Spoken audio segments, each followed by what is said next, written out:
Ресей, Украина және Болгария елдерінің компаниялары қатысқан энергетиктердің тұңғыш халықаралық форумы Алматыда өтті. Қазақстандық энергия аудит қауымдастығы елімізде энергия көздерін тиімді пайдалануды түсіндіру жұмыстары мақсатында 2012 жылдың наурыз айында құрылған. Бас аяғы 3 жылдың ішінде айтарлықтай нәтижеге қол жеткізе алдық дейді қауымдастық президенті Дәурен Тоқбаев.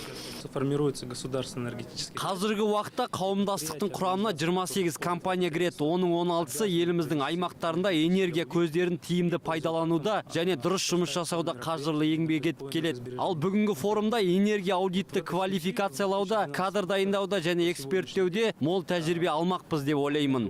Энергияны үнемдеу және тиімділігін арттыру институтының директоры Жасұлан Қасенов энергетиктердің форумынан аларымыз көп дей келе, шетелдік мамандарға да өз біліктерін көрсетуге тырысып баққандықтарын алға тартады. Мәселен, аталмыш институт шетелдерде сараптама жасауға мүмкіндік алған.